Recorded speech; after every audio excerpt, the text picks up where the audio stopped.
Mais l'exposition était extraordinaire.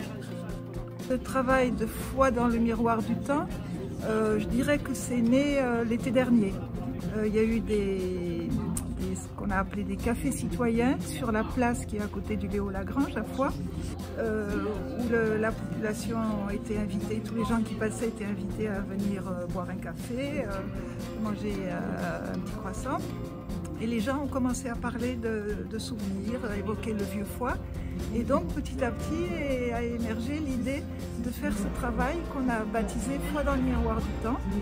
Et on est parti à la recherche de souvenirs, d'anecdotes des plus anciens de notre ville.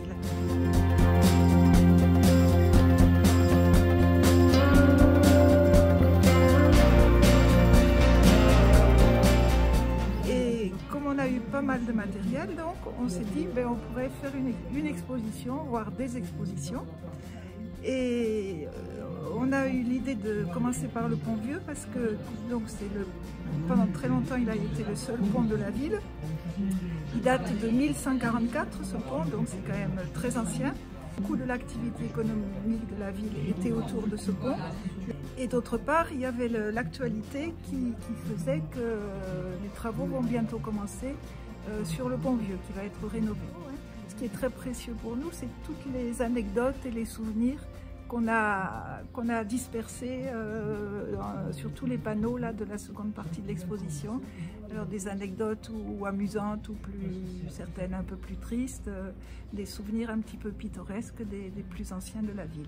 Il y a la venue de Théophile Delcassé qui était Premier ministre, je crois, à ce moment-là. Il y avait les fêtes, bien sûr, et le pont Vieux, c'était un lieu de rassemblement important pour venir voir le feu d'artifice. Après, il y a eu aussi des épisodes bien sûr plus sombres. On a une photo où c'est la milice qui défile sur le pont. La deuxième exposition, là maintenant, on en a retenu le thème. Ce sera les ponts sur l'Arget, qui est l'autre rivière qui rejoint l'Ariège à Foix.